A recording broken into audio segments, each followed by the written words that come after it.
Buenas tardes, chiquillos.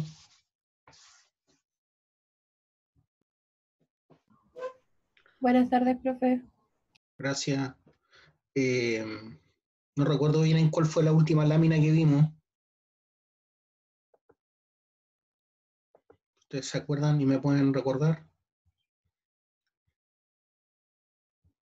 Ya habíamos empezado a ver este PowerPoint, ¿cierto?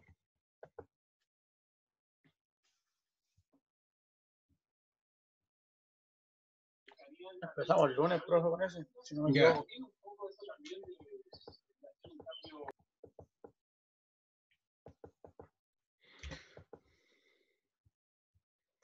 Ya vamos a partir de acá.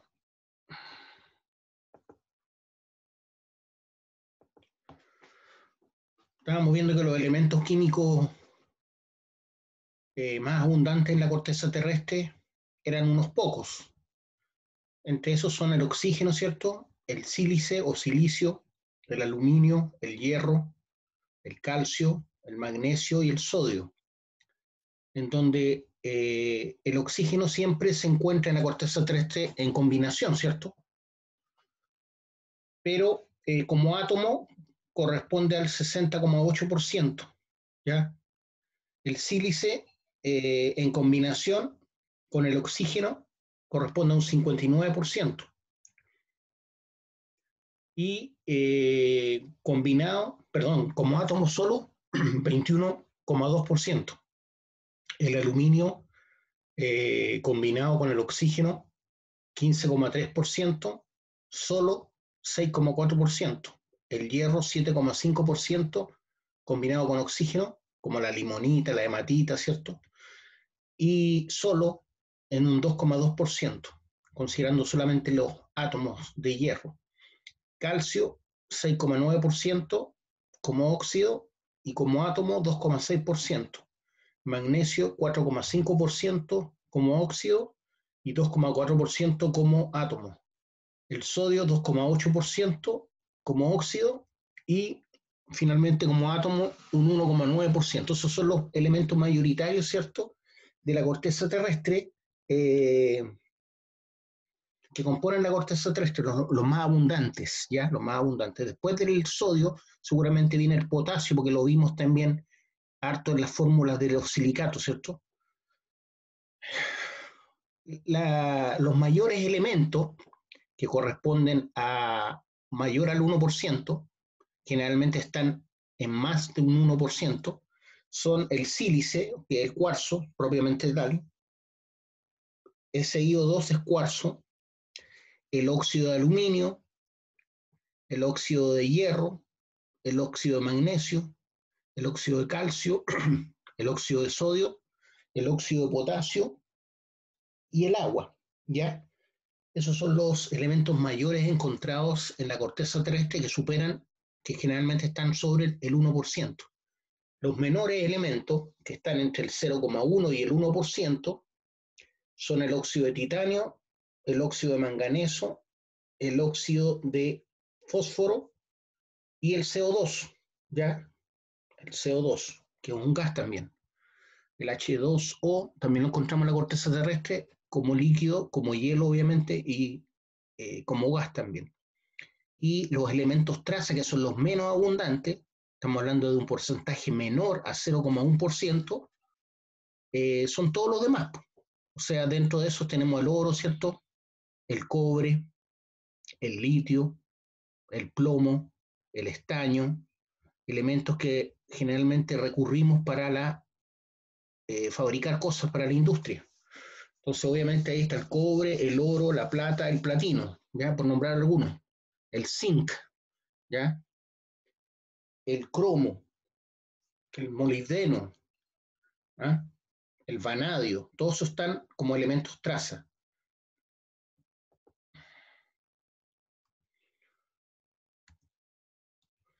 Esta imagen no la habíamos visto. Esta es una imagen que te está indicando cómo un magma, ¿cierto?, de tamaño grande, empieza a solidificar en el interior de la Tierra.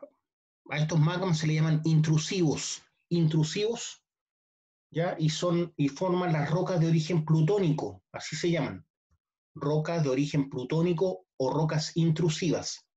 En cambio, el magma que está fuera, ¿cierto?, de la corteza terrestre, en la superficie, básicamente es lava, ¿ya? Piedra pómez, obsidiana, cuanto mucho. ¿Ya? En este caso aquí se ve un intrusivo, ¿cierto?, que todavía no enfría, un magma, que al penetrar esta zona, la roca blanca es roca preexistente. Toda la roca blanca es preexistente. No sabemos qué tipo de roca es, no nos entrega ese detalle, este dibujo. Lo que importa es que el magma penetró toda esta zona, por lo tanto está generando una gran presión, se forman fracturas, ¿se dan cuenta? Hay fracturas que se forman ahí, y las fracturas más grandes son rellenadas con fluidos hidrotermales. El fluido hidrotermal es un fluido que nace producto del enfriamiento de los gases y de los líquidos, ¿cierto?, que genera al enfriarse este plutón. Este plutón sería este magma, ¿cierto?, que está bajo tierra.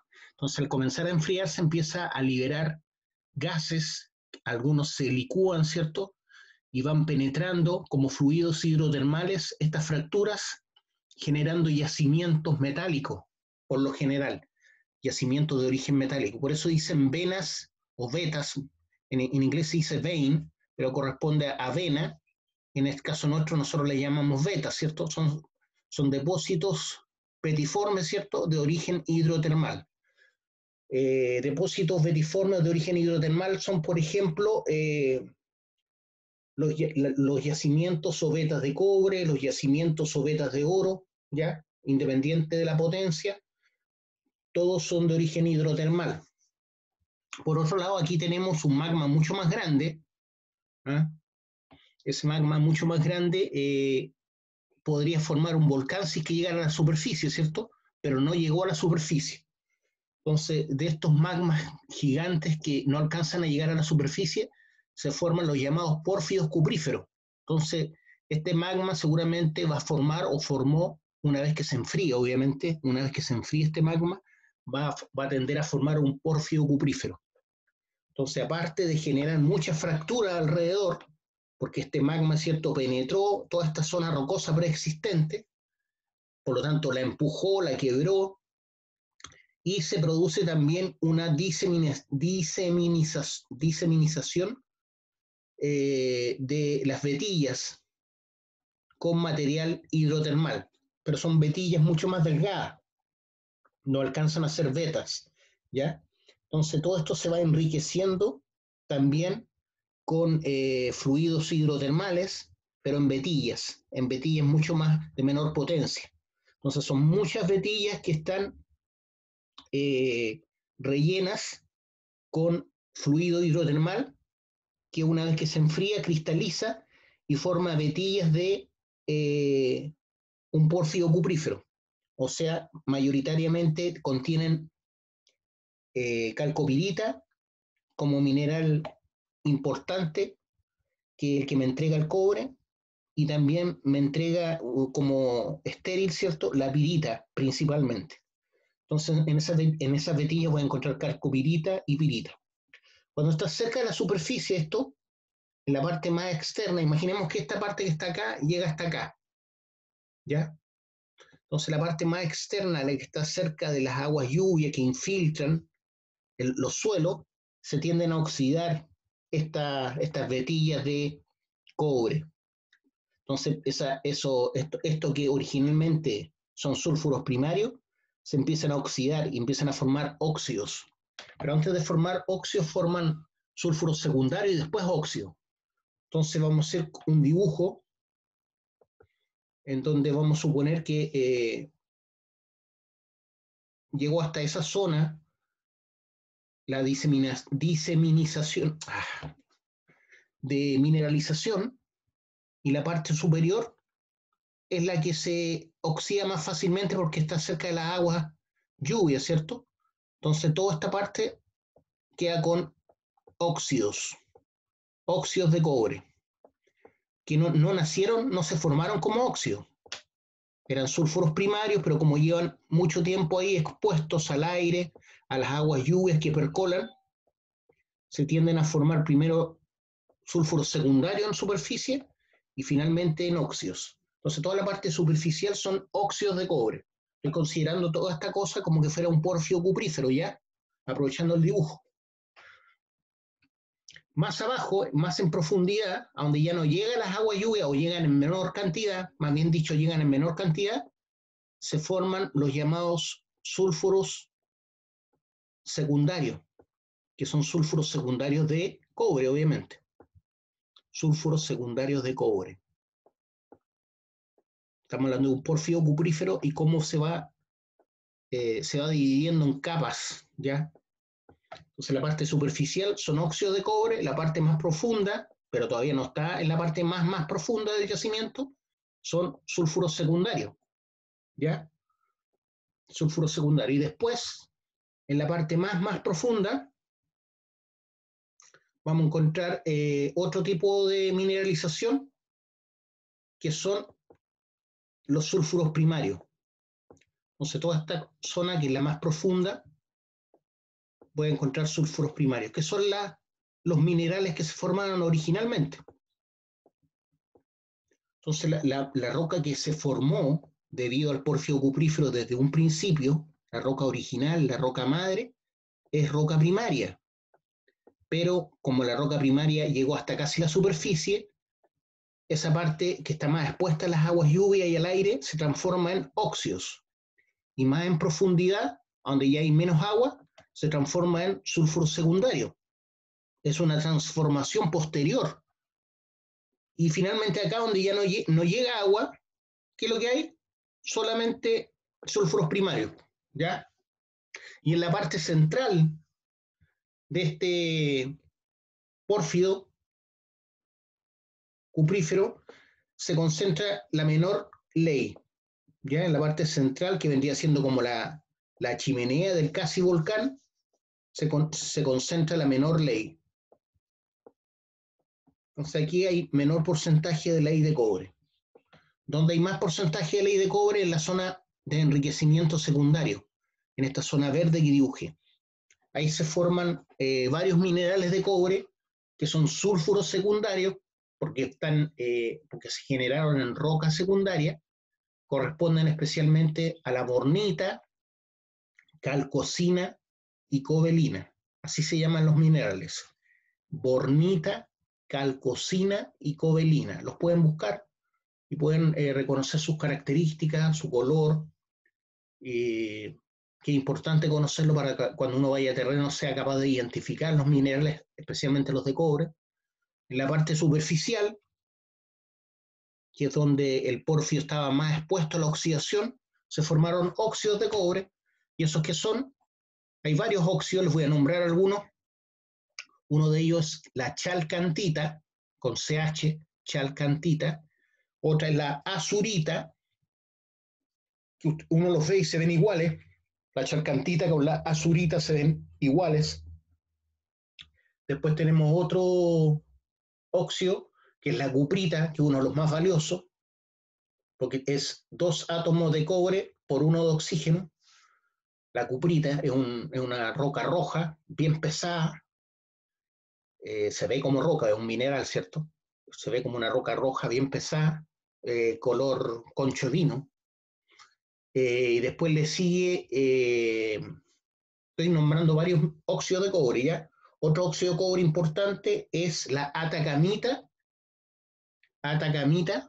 que se descubrió justamente en Atacama, en Copiapó, por eso su nombre. Y también está la crisocola. Entonces tenemos la crisocola, la atacamita, la cuprita, la azurita, la chalcantita y la malaquita. La malaquita también es un óxido de cobre, malaquita. La malaquita que hacen es una piedra semipreciosa, así es llamada, ¿cierto? Pero es un mineral. La gente le llama piedra semipreciosa.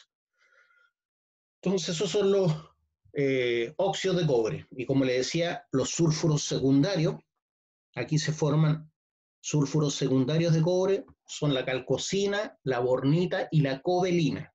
Y acá abajo, en la roca primaria, donde no llegó el agua, donde no llegó la oxidación, todavía se conserva la roca primogénita, ¿ya? La primera que se formó a raíz de este porfio.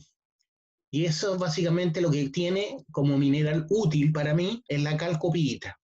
Entonces el único mineral de cobre útil que yo encuentro mayoritariamente en esa zona es la calcopirita. Eso no significa que no pueda encontrar bornita, calcosina o cobalina. Sí, puedo encontrar, pero en menor cantidad, porque el principal mineral es la calcopirita, ¿ya?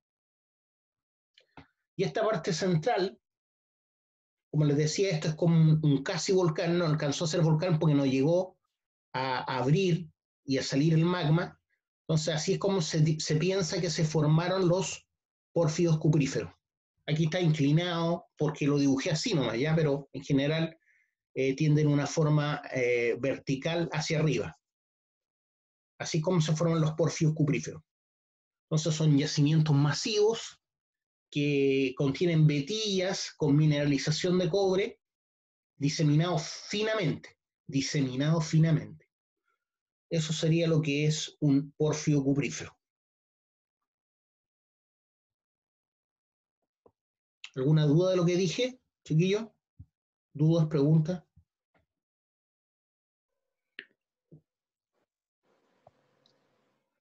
¿Dudas? ¿Profe? Sí. ¿Cuáles eran los sulfuros secundarios? Calcosina, cobalina y bornita. Calcosina, cobalina y bornita. Bornita es con B larga y calcosina es con S y cobalina con B corta. Vale, profe, muchas gracias. Ya. Ahí tengo el mismo dibujo, ¿cierto? Voy a borrar el dibujo que hice yo.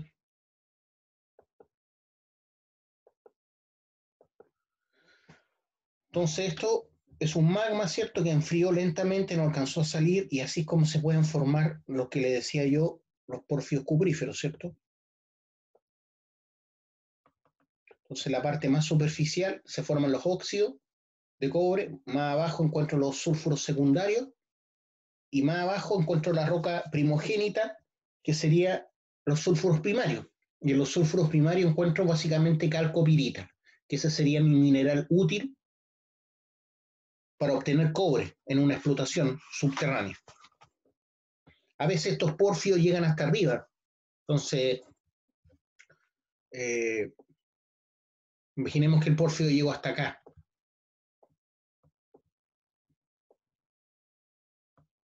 Y aquí encuentro óxido, obviamente, por acá sulfuros secundarios y acá ya tengo sulfuros primarios. Entonces esto ya lo explotamos como un rajo, ¿cierto?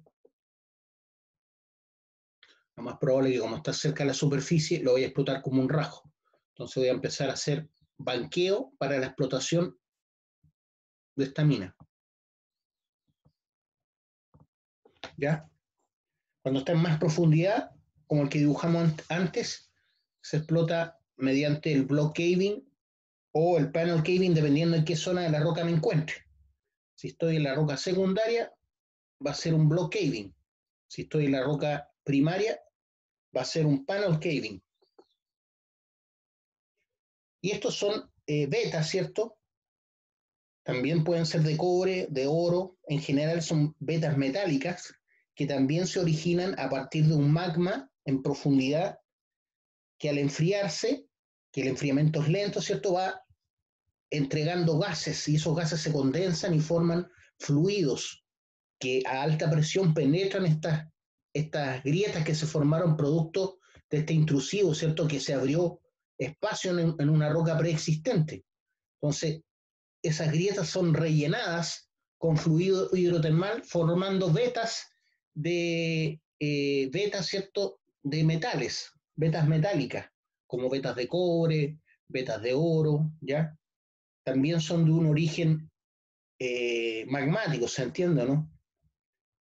Por eso es súper importante que nosotros tengamos la cordillera de los Andes y vivamos en la zona de subducción. Si no viviéramos en la zona de subducción, no tendríamos cordillera. Si no tuviéramos cordillera, no tendríamos agua en el norte y además no tendríamos los yacimientos que tenemos.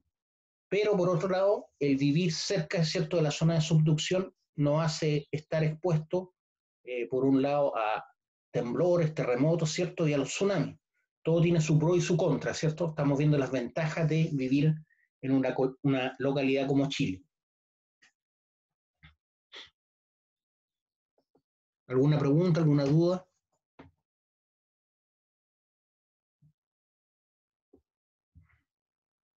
Es una falla, ¿ya? Una falla que ahí están mostrando como que penetró el magma y alcanzó a calentar aguas subterráneas que finalmente en superficie se transforman en un geyser, ¿ya?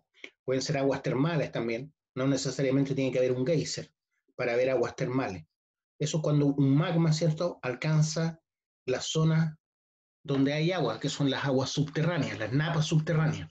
Entonces ahí se forman las aguas termales y dependiendo de la presión que haya y la cercanía de ese magma, podría formar un geyser.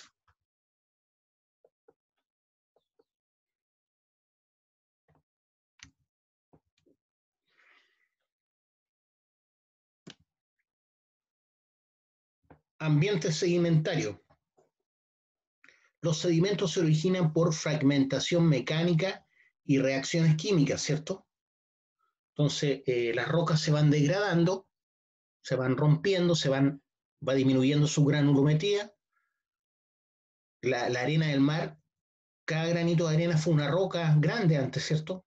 Y las rocas se van quebrando, se van erosionando y van transformándose en pequeñas, como piedrecitas, que son los granos de arena. Si uno los mira por microscopio o con lupa, se da cuenta que son, por lupa uno los ve como que fueran rocas gigantes todavía.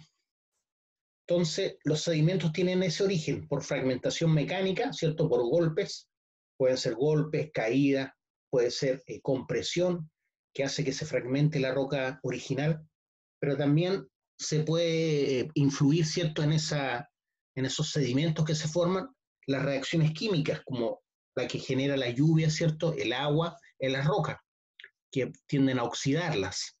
Entonces hay una degradación mecánica y una degradación química, y también biológica, porque cuando llegan los líquenes, ¿cierto?, a habitar en las rocas, y después los hongos, también van ayudando a degradar la roca. Entonces los sedimentos tienen un origen fragmentario mecánico y también por reacciones químicas y biológicas. Esos sedimentos, esos restos de roca que no están unidos, son sedimentos, ¿ya? Como la arena, como la grava. Estas se van depositando en el fondo marino, en el fondo de lagos o en la superficie, y con el tiempo se van profundizando porque siguen cayendo sedimentos encima. Pueden haber cataclismos que hacen que caigan mayor cantidad de material. Este va profundizando con el tiempo en capas más profundas, donde hay mayores presiones. Por lo tanto, estos sedimentos se encuentran sometidos a presiones debido al peso del mar, al peso del material que está encima de ellos. Y finalmente llega un momento que la presión es tan alta que aumenta la temperatura también. Y ese aumento de temperatura y presión hace que estos sedimentos cementen, ¿ya? Se forma como un cemento que une estos sedimentos. Y así es como se generan, ¿cierto?, las rocas sedimentarias, Entonces aquí ocurren procesos químicos, biológicos, que hacen precipitar minerales de una solución. Estos precipitan significa que se depositan en el fondo y llega un momento en que estos pueden cristalizar, ¿ya? Uno de los procesos es la diagénesis y también la cementación.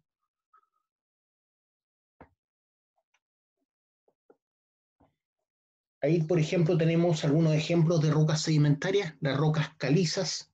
Las calizas son rocas sedimentarias constituidas de calcita, básicamente, que puede ser de origen químico o puede ser de origen de organismos que se van depositando en el fondo marino o en el fondo de un lago o en el fondo de un río. Por ejemplo, las conchas, las conchuelas que van quedando de las almejas, de los choritos, de todos los que son básicamente carbonato de calcio, eso es calcita, ¿cierto? Se va yendo al fondo, se va juntando con arena, van aumentando las presiones, esas presiones hacen que esta calcita se tienda a cementar con otras partículas y formen las calizas, las rocas calizas. También tenemos las evaporitas, que también es precipitación, y eso ocurre cuando se empieza a evaporar, ¿cierto?, parte de la zona donde llegó este material que pueden ser incluso plancton, pero que también tienen, digamos, exoesqueleto, que también está formado por carbonato de calcio, ¿ya? Entonces se van formando capas de caliza de origen orgánico, ¿ya? Evaporitas principalmente también forman el yeso y también la sal común. La halita es la sal común, ¿ya? Es el nombre del mineral. Cuando tú tienes un cristal de sal, se le dice halita. Se refiere a la sal común, ¿ya? Cloruro de sodio, porque hay muchos tipos de sales. Y el yeso también es de origen, se forma por precipitación y evaporación. También tiene un origen como de las evaporitas. Entonces las evaporitas pueden formar halita o yeso. El chert es sílice de grano fino,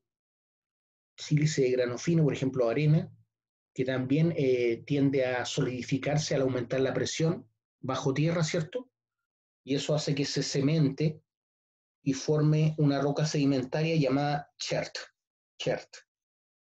Entonces así se forman las rocas sedimentarias, son los sedimentos que se tienden a unir producto de las grandes presiones que se producen en el fondo marino y después en el fondo de la corteza marina, ¿cierto?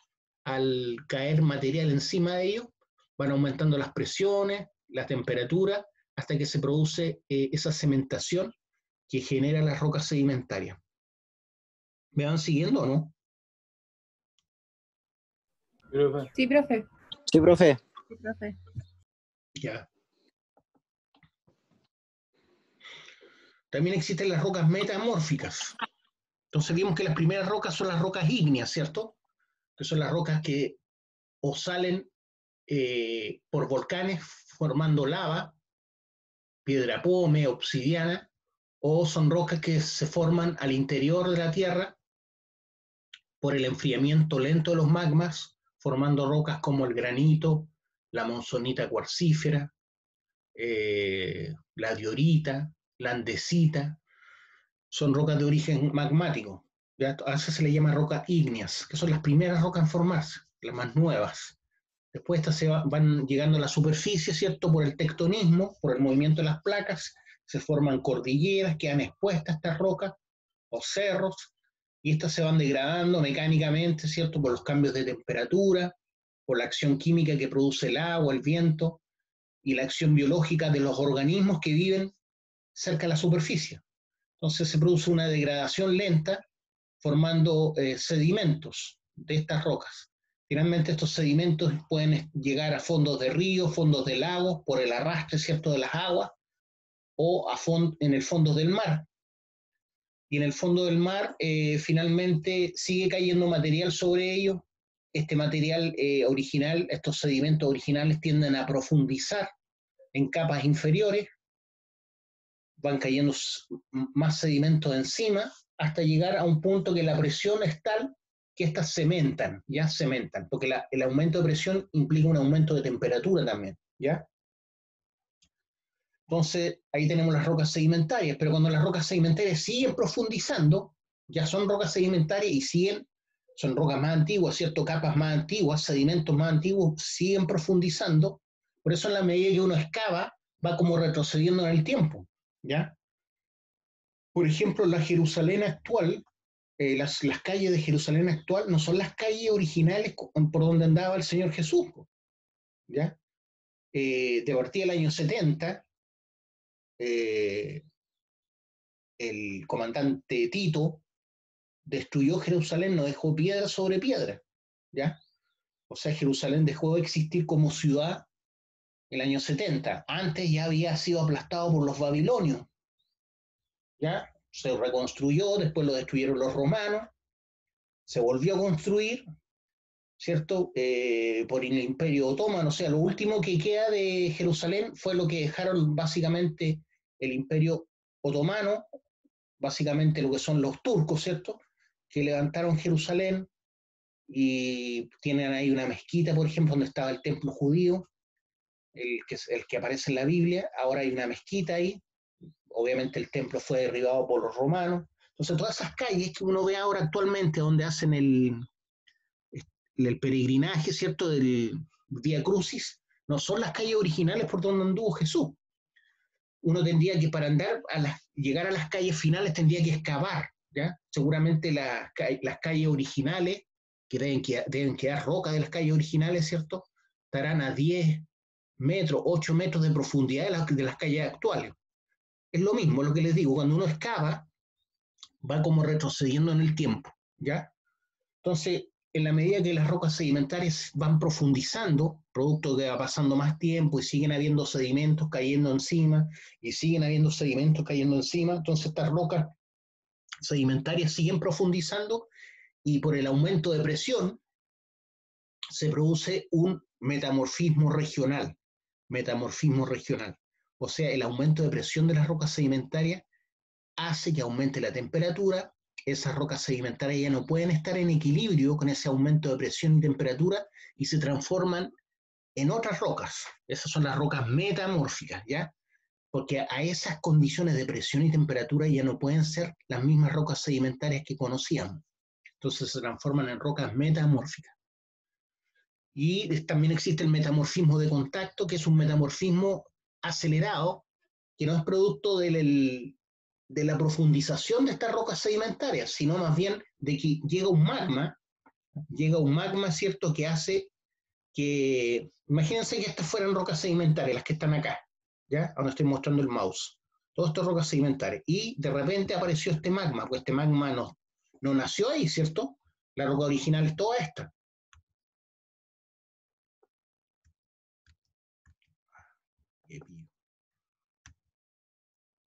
Espérense un poquito. Algo se me quedó pegado el computer. Para variar.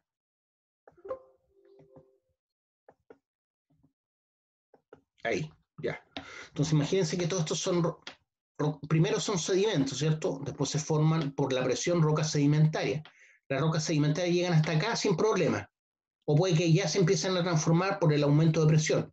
Pero suponiendo que aquí hay rocas sedimentarias y después llega este magma que es posterior a la roca original, ya este magma llegó posteriormente, ¿cierto?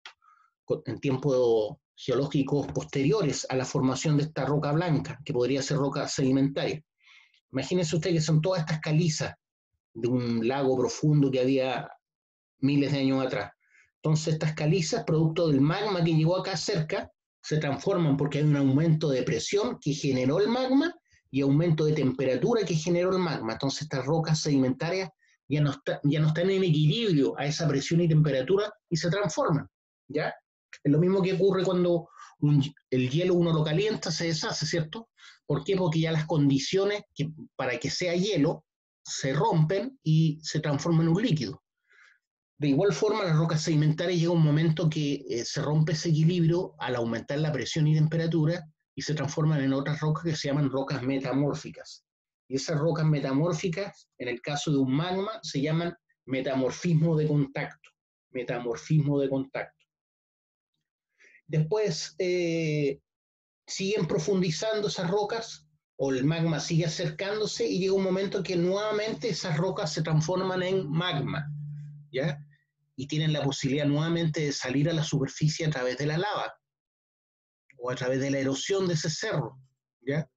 Entonces así se cumple el ciclo de la roca, o sea, rocas ígneas, sedimentos, rocas sedimentarias, mayor presión y temperatura, rocas metamórficas, mayor presión y temperatura, nuevamente se transforma en magma, por lo tanto puede salir a la superficie como lava. ¿Ya? Así es el ciclo de las rocas. ¿Me están siguiendo? ¿Alguna duda, alguna pregunta? ¿Lo que dije?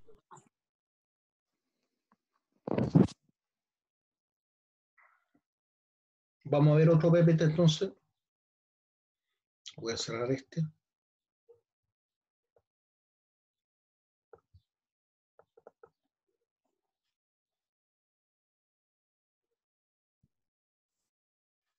Profe, usted los PPT los sube después al aula, ¿cierto? Quiero subirlos, pues no lo he subido todavía. Por favor, si es que lo puede hacer después. Sí, lo que pasa es que esto de hacer clases virtuales no es tan simple porque tengo que subir los videos, se gasta harto tiempo en eso, no es lento el tema, tengo que subir uno por uno los videos, escribir, Sí, bueno, eh, así se entiende. entonces no me queda No mucho es solo, tiempo, pero la solo idea es, cuando pueda, no, cuando tenga un tiempo. sí, la idea es subirlo, así que tranquilo. Ya vale, profe, gracias. Ya vamos a empezar a ver los minerales ahora, ya vimos un poco lo que son las rocas.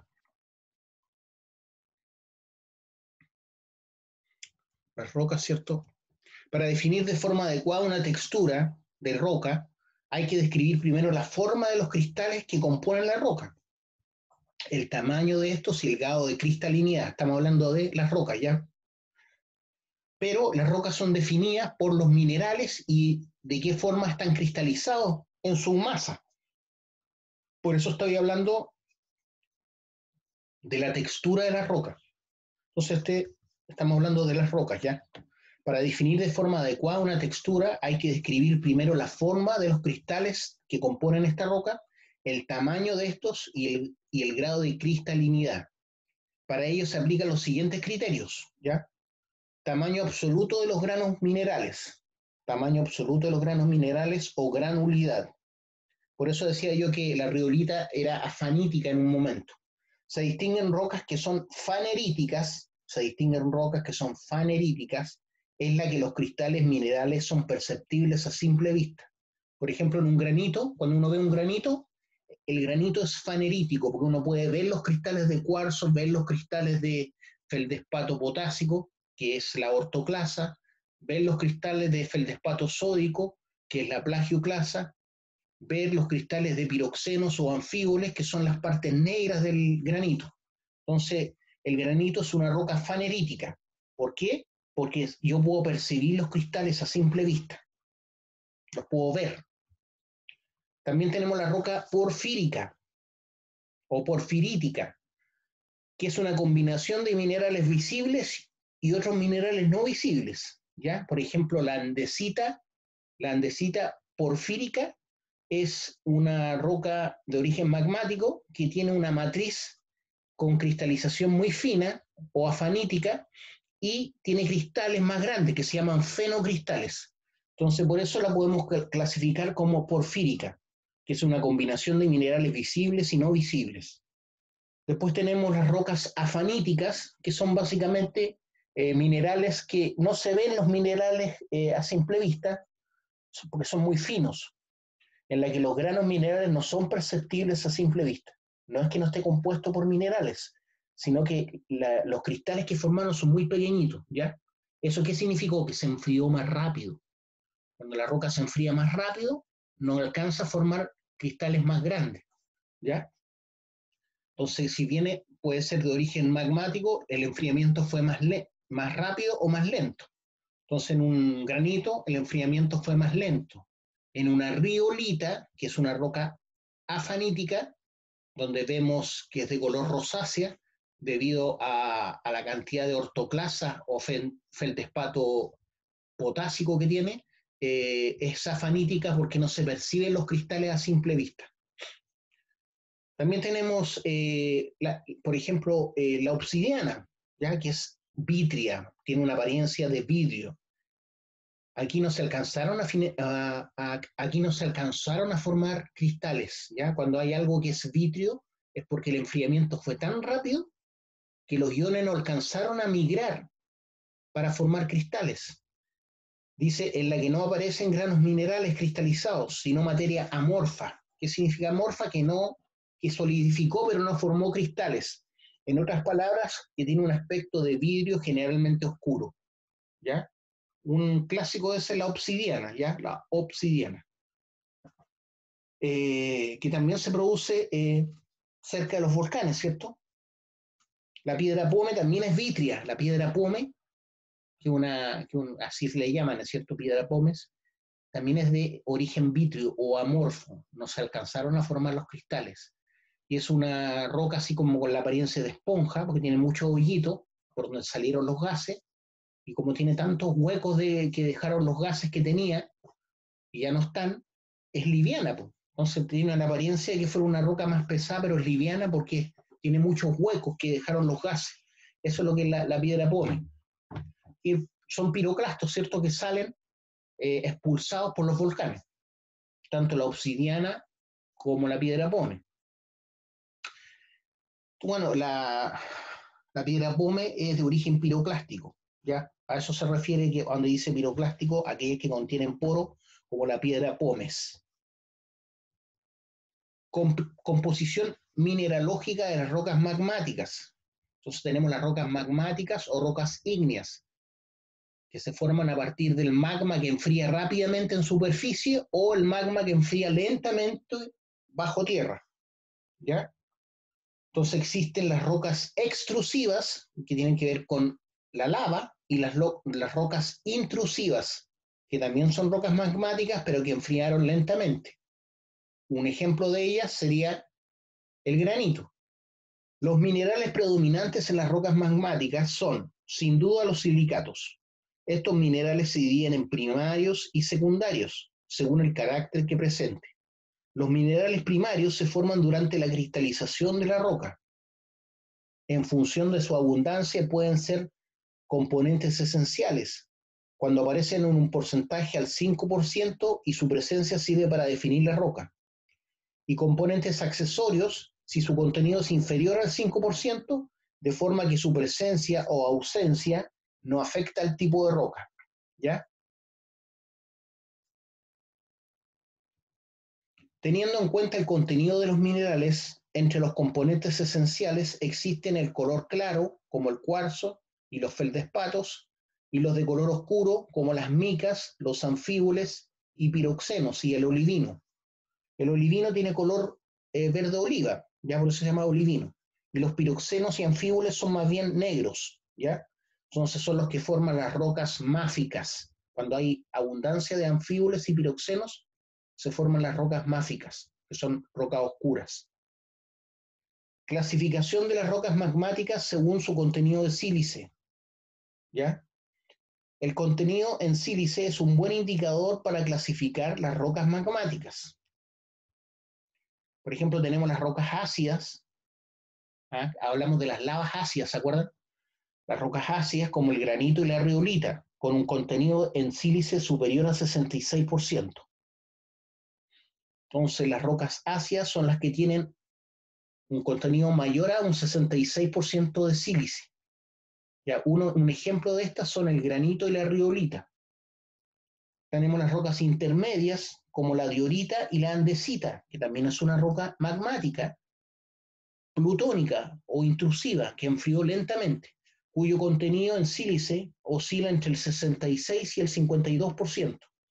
Y tenemos las rocas basálticas, o básicas, perdón, tenemos las rocas básicas como el basalto o el gabro, con un contenido en sílice que oscila entre un 52 y un 45%, ¿ya? Entonces tienen más piroxenos y más anfíboles, por lo tanto son rocas máficas. El basalto y el gabro son rocas máficas, que son más oscuras. Abunda más el piroxeno y el anfíbole, que le da el color oscuro. Y tenemos las rocas ultra básicas, como la periotita, con un contenido en sílice inferior al 45%. Entonces las rocas ultra básicas, un ejemplo de ellas es la periotita, con un contenido en sílice inferior al 45%. Ahí hay un ejemplo de una roca magmática intrusiva. Esta es la roca más abundante, que es la roca madre más abundante de la costa de la quinta región, ¿ya? Quilpué, Viña del Mar, Valparaíso están formados sobre esta roca, que es la monzonita cuarcífera, sobre un gran batolito, que es un tremendo intrusivo, ¿cierto?, que penetró toda la corteza terrestre y enfrió lentamente. Entonces la roca más encontrada siempre va a ser la monzonita cuarcífera. Si uno va a recorrer, por ejemplo, el bosque, cuando estamos en la sede, encuentra esta roca, que es la monzonita cuarcífera. Bajo toda la arcilla que uno ve en el bosque, vamos a encontrar esta roca madre. Entonces, cuando esta se empieza a degradar, empieza a formar como una especie de gravilla, ¿ya? O grava, y finalmente se transforma en arcilla, porque igual contiene harto hierro, ¿ya? Harto hierro. Entonces, lo blanco de la monzonita cuarcífera es plagioclasa, también llamado feldespato sódico. La plagioclasa es el feldespato sódico. La ortoclasa es el feldespato potásico. Todos los que estoy nombrando son silicatos, ¿ya? Estamos hablando de rocas magmáticas que son fundamentalmente silicatos. Y las manchitas oscuras son piroxenos y anfíboles, ¿ya? Las más oscuras, piroxenos y anfíboles. Las menos oscuras puede ser cuarzo, lo blanco, feldespato sódico, cuarzo, y lo negro, como les decía, piroxeno anfíboles. Piroxeno anfíboles, aquí sería plagioclasa, cuarzo, ¿ya? Entonces esta roca es, se ven los cristales, ¿se dan cuenta? Entonces, de acuerdo a eso, ¿qué tipo de roca sería cuando se ven los cristales? Sería fanerítica, ¿cierto? Fanerítica, o a lo más porfírica, si es que hubieran cristales no visibles. Ahí tengo una monzonita distinta, ¿cierto? A esta. Ahí se ve que hay más piroxeno y anfíboles que plagioclasa, pero sigue siendo monzonita, ¿ya? Sigue siendo monzonita cuarcífera. Y ahí tengo un granito, que como les decía, es muy parecida a la monzonita cuarcífera. La diferencia es que en vez de plagioclasa, tiene más ortoclasa. Y la ortoclasa, como les decía, es feldespato potásico. Feldespato potásico, ¿ya? Entonces el feldespato potásico o ortoclasa es más bien rosado. Y eso es lo que le da la característica al granito, que es más bien rosado, ¿ya? O entre blanco y rosado. Y la riolita, que también tiene feldespato potásico, es casi rosácea la roca, ¿ya? Rosácea. Pero es afanítica, no se ven los cristales a simple vista. Ese es el granito, ¿ya? Es una roca muy dura, muy competente, muy difícil de quebrar y romper, a no ser que esté degradada, ¿cierto? Porque si estas rocas que son tan firmes, finalmente se van degradando con el agua, con la lluvia, con el frío, con el aumento de temperatura. Cuando uno llega a las cumbres sobre los 2000 metros, siempre va a encontrar roca quebrada. ¿Por qué? Porque llueve, ¿cierto? Hay humedad, pero en la noche esa humedad, esa agua cristaliza. Primero el agua penetra las grietas que tiene la roca, y al cristalizar con el frío, ¿cierto? Al formar hielo, el hielo, ustedes saben, tiene mayor volumen que el agua, por eso flota el hielo, porque tiene mayor volumen, por lo tanto es menos denso que el agua líquida, entonces va quebrando la roca, la va partiendo. Por eso siempre en las cumbres encontramos roca muy quebrada. Granito también, granito, ahí uno ve, esos son centímetros ya más o menos para ver el tamaño de los cristales. Ahí se ven cristales, por ejemplo, de cuarzo, cristales de feldespato potásico, cristales de piroxeno, se ven varios tipos de cristales, ¿cierto? Ahí le hice un aumento de temperatura, un aumento de tamaño, y ahí se ven los cristales, ¿ven? Entonces estamos viendo el granito. Feldespato alcalino o potásico, la plagioclasa sería el feldespato sódico, el cuarzo, eso que parece vidrio, ¿cierto? Más bien transparente. Y lo negro sabemos que es piroxeno o anfíboles, ¿ya? Los piroxenos o anfíboles. No sé diferenciar el piroxeno y anfíboles, son muy parecidos al verlo a este tamaño, ¿ya?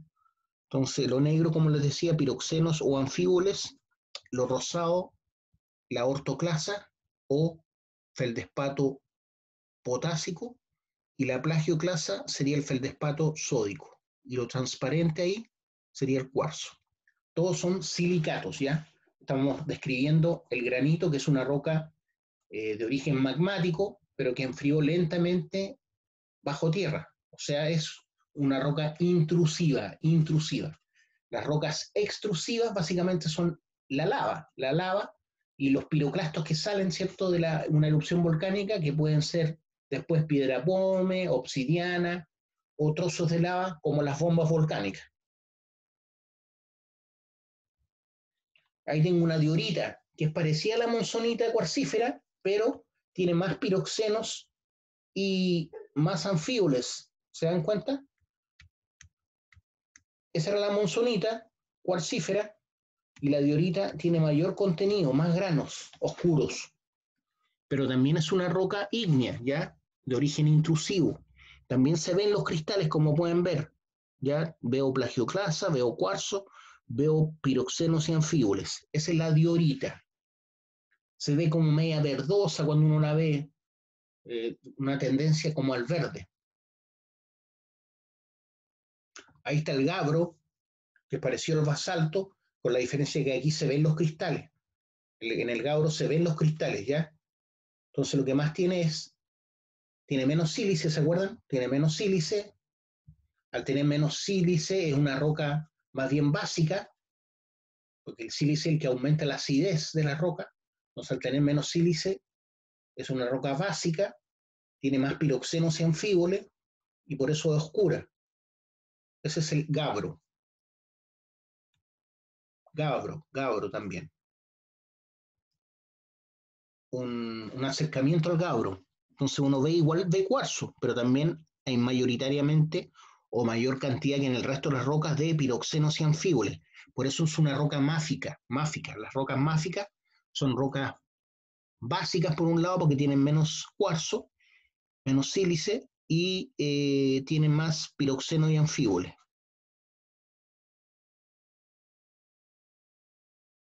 Y ahí tengo el basalto, que es afanítico 100%, ¿cierto? No hay cristales visibles. Se parece en el contenido al gabro, ¿cierto? Se parece en el contenido al gabro, que tiene piroxenos y anfíboles, pero aquí se ven los cristales, en cambio acá no se ven los cristales. Entonces, de textura afanítica, es una roca básica con bajo contenido de sílice, por eso es oscura y porque tiene muchos piroxenos y anfíboles. Basalto se llama, basalto. Con esto se hacían las calles antes. Las calles que tienen como esos ladrillos de roca en Valparaíso, esa roca es basalto, que lo tallan y van formando los adoquines. Los adoquines son de basalto. Duran mucho estas calles, pero como aumentó el tonelaje, antes andaban carretas, ¿cierto? O autos, pero después cuando llegaron los camiones y los tranvías, deformaron las calles. Basalto también.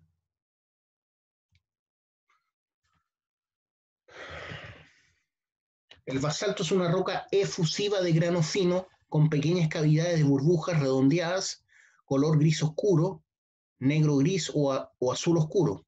El basalto es compacto y difícilmente se rompe.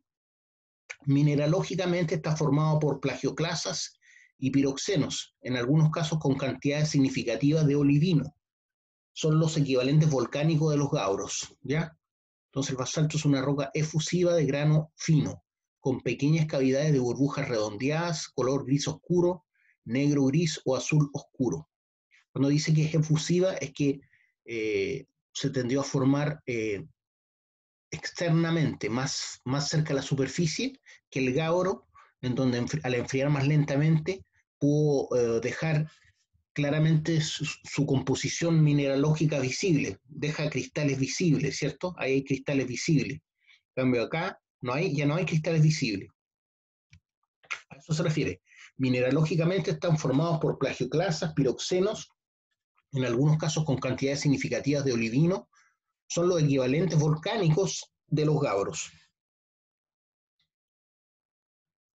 Usos, ¿para qué se puede usar? Se utiliza como grava de carretera y para el afirmado de las vías de tren, en las construcciones bajo el agua y para realizar pequeños enladrillados, lo que les decía yo, adoquines. A causa de la finura de su grano, no es indicado para adoquinar las calles, pues no no es abrasivo y por desgaste se pulimenta y por la humedad se hace resbaladizo. Pero los adoquines lo hacen de basalto. Claro, obviamente cuando hay humedad, el adoquín tiende a ser resbaloso. A causa de la finura de su grano, no es indicado para adoquinar las calles, pues no es abrasivo y por desgaste se pule, ¿cierto? Y por la humedad se hace resbaladizo. La pumita o piedra pómez, su nombre proviene de la palabra latina espuma, pumita, ¿cierto? En realidad presenta una estructura esponjosa. En sentido mineralógico, la pumita es considerada como un vidrio esponjoso. Se forma por el enfriamiento rápido de una lava rica en gases y tiene una estructura amorfa, o sea, no tiene cristales definidos, con porosidad abundante. La masa está llena de poros de tamaño regular, que habían sido espacios vacíos llenos de gas. Su color puede ser gris claro, rico en sílice y de color negro grisáceo. Su color puede ser gris claro, incluso blancuzco, rica en sílice y de color negro grisáceo. Ya, chiquillos, lo vamos a dejar hasta acá por hoy. No sé si tienen alguna duda. Llegamos hasta la pumita, acuérdense, hasta la piedra pómez. ¿Alguna duda, alguna pregunta? No, profe, ninguna pregunta. Nos estamos viendo entonces. Bueno, profe, la pase bien. Chao. Ya Chao, pusimos la profe, fecha que de la esté prueba. bien. Profe, chao, cuídese. Ya les di la fecha de la prueba. Sí, profe, Sí, profe. 7 de Sí, octubre. profe. Vale, nos vemos. Profe, la pase Ya, bien, profe, cuídese. chao. Igualmente.